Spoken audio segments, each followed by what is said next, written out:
ज्ञान मंथन में आप सभी का हार्दिक अभिनंदन करते हैं। मैं हूं सुबोध और दोस्तों आज के अपने इस वीडियो में हम आपको श्रीमद् भागवत महापुराण के प्रथम स्कंध के अध्याय 7 की कथा बतलाने वाले हैं। तो चलिए दोस्तों बिना कोई देरी के हुए शुरू करते हैं इस वीडियो को। श्री शौनक जी ने पूछा, सूत जी, सर्वज्ञ एवं सर्वशक्तिमान व्यास भगवान ने नारद जी का अभिप्राय सुन फिर उनके चले जाने पर उन्होंने क्या किया? श्री सूत जी ने कहा, ब्रह्म नदी सरस्वती के पश्चिम तट पर सम्यप्राश नाम का एक आश्रम है। वहाँ ऋषियों के यज्ञ चलते ही रहते हैं। वहीं व्यास जी का अपना आश्रम है। उसके चारों ओर बेर का सुंदर वन है। उस आश्रम में बैठकर उन्होंने आचमन किया और स्वयं अपने मन को समाहित किया। उन्होंने भक्ति योग के द्वारा अपने मन को पूर्णतः एकाग्र और निर्मल करके आदि पुरुष परमात्मा और उनके आश्रय से रहने वाली माया को देखा। इसी माया से मोहित होकर यह जीव तीनों गुणों से अतीत होने पर भी अपने को त्रिगुणात्मक मान लेता है और इस मान्यता के कारण होने वाले अनर्थों को भोगता है। इन अनर्थों की शांति का साक्षात साधन है केवल भगवान का भक्ति योग, परंतु संसार के लोग इस बात को नहीं मानते। यही समझकर उन्होंने परमहंसों की संहिता श्रीमद् भागवत की रचना की। इसके श्रवण मात्र से पुरुषोत्तम भगवान श्री कृष्ण के प्रति परम प्रेममयी भक्ति हो जाती है, जिससे जीव के शोक मोह और भय नष्ट हो जाते हैं। उन्होंने इस भागवत संहिता का निर्माण एवं पुनरावृत्ति करके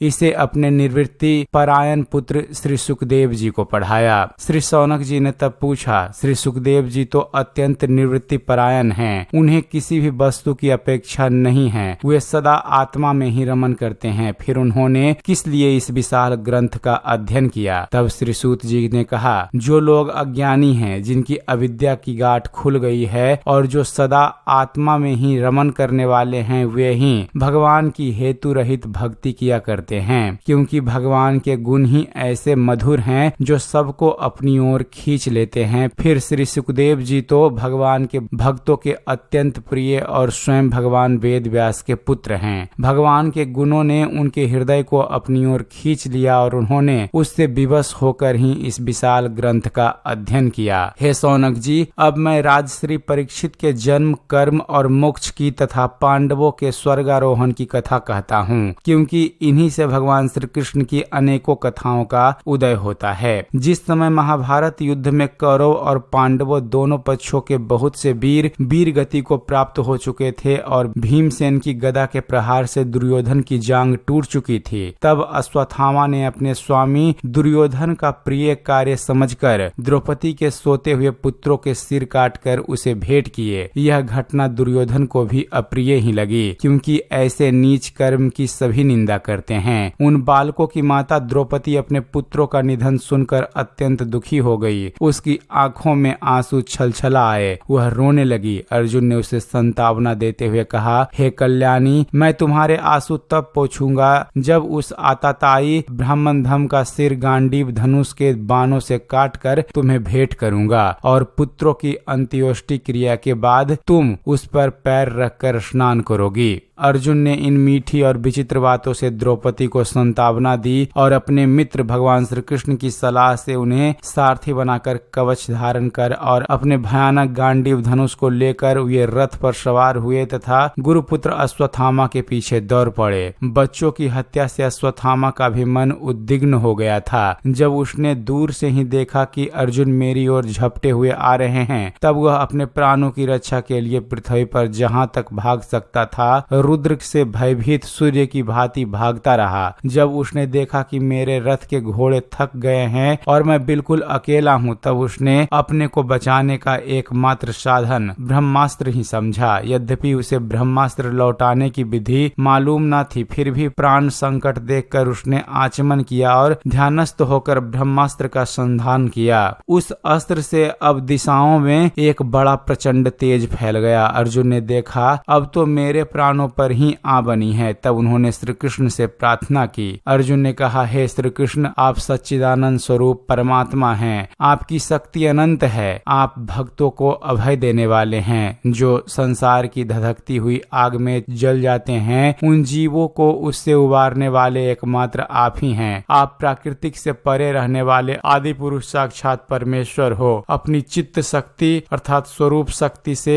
बहिरंग और त्रिगुणमयी माया को दूर भगाकर अपने अद्वितीय स्वरूप में स्थित होइए। वहीं आप अपने प्रभाव से माया मोहित जीवों के लिए धर्म आदि रूप कल्याण का विधान करते हैं। आपका यह अवतार पृथ्वी का भार हरण करने के लिए और आपके अनन्य प्रेमी भक्तों के निरंतर स्मरण ध्यान करने के लिए ही है। स्वयं प्रकाश स्वरूप भगवान श्री कृष्ण क्या हैं, कहां से क्यों आ रहे हैं, इसका मुझे बिल्कुल पता नहीं है। तब भगवान ने कहा, अर्जुन, यह अश्वत्थामा का चलाया हुआ ब्रह्मास्त्र है। यह बात समझ लो कि प्राण संकट उपस्थित होने से उसने इसका प्रयोग तो कर दिया है, परंतु वह इस अस्त्र को लौटाना नहीं जानता। किसी भी दूसरे अस्त्र में इसको दबा देने की शक्ति नहीं है। तुम शस्त्र विद्या को भली भांति जानते ही हो। ब्रह्मास्त्र के तेज से ही इस ब्रह्मास्त्र की प्रचंड आग को बुझा दो। सूत जी कहते हैं, अर्जुन विपक्षी वीरों को मारने में बड़े प्रवीण थे। भगवान की बात सुनकर उन्होंने आचमन किया और भगवान की परिक्रमा करके ब्रह्मास्त्र का निवारण के लिए ब्रह्मास्त्र का ही संधान किया। वानों से वेष्टित उन दोनों ब्रह्मास्त्रों के तेज प्रलयकालीन सूर्य एवं अग्नि के समान आपस में टकराकर सारे आकाश और दिशाओं में फैल गए और बढ़ने लगे। तीनों लोकों को जलाने वाली उन दोनों अस्त्रों से बढ़ी हुई लपटों की प्रजा जलने लगी और उसे देखकर सबने यही समझा कि यह प्रलय काल की संवार्तक अग्नि है। उस आग से प्रजा का और लोकों का नाश होते देख भगवान की अनुमति से अर्जुन ने उन दोनों को ही लौटा लिया। अर्जुन की आंखें क्रोध से लाल लाल हो रही थी। उन्होंने झपट कर उस क्रूर अश्वत्थामा को पकड़ लिया और जैसे कोई रस्सी से पशु को बांध ले वैसे ही बांध लिया। अश्वत्थामा को बलपूर्वक बांधकर अर्जुन ने जब शिविर की ओर ले जाना चाहा, तब उनसे कमल नयन भगवान श्री कृष्ण ने कुपित होकर कहा, इस ब्राह्मण धम को छोड़ना ठीक नहीं है, इसको तो मार ही डालो। इसने रात में सोए हुए निरपराध बालकों की हत्या की है। धर्म बेता पुरुष, असावधान, मतवाले, पागल, सोए हुए बालक, स्त्री, विवेका शून्य, शरणागत, रथहीन और भयभीत शत्रु को कभी नहीं मारते, परंतु जो दुष्ट और क्रूर पुरुष दूसरों को मारकर अपने प्राणों का पोषण करता है, उसका तो बध ही उसके लिए कल्याणकारी है, क्योंकि वैसी आदत को लेकर यदि वह जीता है तो और भी पाप करता है और उन पापों के कारण नरकगामी होता है। फिर मेरे सामने ही तुमने द्रौपदी से प्रतिज्ञा की थी कि मानवती जिसने तुम्हारे पुत्रों का वध किया है उसका सिर मैं उतार लाऊंगा। इस पापी कुलंगार आतताई ने तुम्हारे पुत्रों का वध किया है और अपने स्वामी दुर्योधन को भी दुख पहुंचाया है, इसलिए अर्जुन इसे मार ही डालो। भगवान श्री कृष्ण ने अर्जुन के धर्म की परीक्षा लेने के लिए इस प्रकार प्रेरणा की, परंतु अर्जुन का हृदय महान था। यद्यपि अश्वत्थामा ने उनके पुत्रों की हत्या की थी, फिर भी अर्जुन के मन में गुरुपुत्र को मारने की इच्छा नहीं हुई। इसके बाद अपने मित्र और सारथी श्री कृष्ण के साथ हुए अपने युद्ध शिविर में पहुंचे। वहां अपने मृत पुत्रों का शोक करती हुई द्रौपदी को उसे सौंप दिया। द्रौपदी ने देखा कि अश्वत्थामा पशु की तरह बांध कर लाया गया है। निंदित कर्म करने के कारण उसका मुख नीचे की ओर झुका हुआ है। अपना अनिष्ट करने वाले गुरुपुत्र अश्वत्थामा को इस प्रकार अपमानित देखकर द्रौपदी का कोमल हृदय कृपा से भर आया और उसने अश्वत्थामा को नमस्कार किया। गुरुपुत्र को इस प्रकार बांध कर लाया जाना सती द्रौपदी को सहन नहीं हुआ। उसने कहा, छोड़ दो इन्हें, छोड़ दो, ये ब्राह्मण हैं, हम लोगों के अत्यंत पूजनीय हैं, जिनकी कृपा से आपने रहस्य के साथ सारे धनुर्वेद और प्रयोग तथा उपसंहार के साथ संपूर्ण शास्त्रों का ज्ञान प्राप्त किया। वे आपके आचार्य द्रोण के ही पुत्र के रूप में आपके सामने खड़े हैं। उनकी अर्धांगिनी कृपी अपने वीर पुत्र की ममता से ही अपने पति का अनुगमन नहीं कर सकी। वे अभी जीवित हैं। महाभाग्यवान आर्यपुत्र, आप तो बड़े धर्मज्ञ हैं। जिस गुरु वंश की नित्य पूजा और वंदना करनी चाहिए, उसी को व्यथा पहुंचाना आपके योग्य कार्य नहीं है। जैसे अपने बच्चों के मर जाने से मैं दुखी होकर रो रही हूँ और मेरी आंखों से बार बार आंसू निकल रहे हैं, वैसे ही इनकी माता पतिव्रता गौतमी ना रोए। जो उच्चुक हल राजा अपने कुकृत्यों से ब्राह्मण कुल को कुपित कर देते हैं, वह कुपित कुपित ब्राह्मण कुल उन राजाओं को सपरिवार शोकाग्नि में डालकर शीघ्र ही भस्म कर देता है।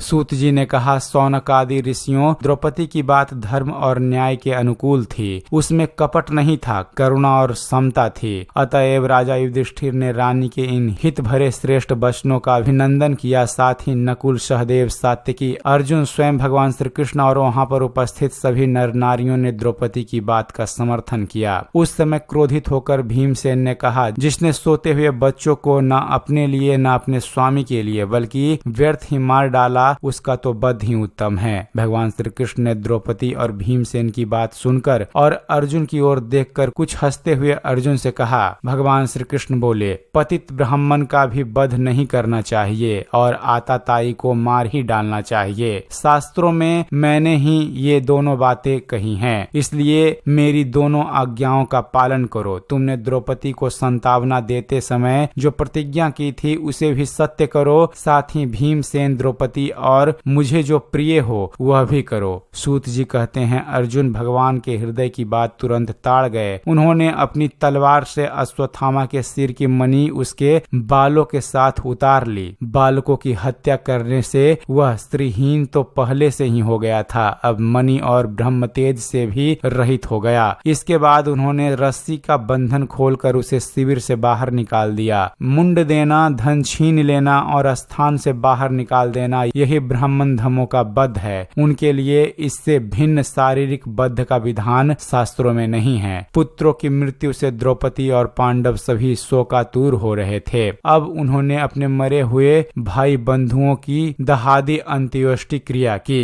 तो दोस्तों, इस प्रकार श्रीमद् भागवत महापुराण के प्रथम स्कंध के अध्याय 7 की कथा समाप्त होती है। उम्मीद करते हैं फ्रेंड्स आप सभी को हमारा यह वीडियो पसंद आया होगा। वीडियो पसंद आया हो तो वीडियो को लाइक और शेयर करना मत भूलिएगा। और दोस्तों, ऐसे ही ज्ञानवर्धक वीडियो देखते रहने के लिए आप हमारे इस चैनल ज्ञान मंथन को सब्सक्राइब जरूर कीजिएगा। आप हमारे इस चैनल को सब्सक्राइब कीजिए और देखते रहिए, जानते रहिए। धन्यवाद। जय हिंद।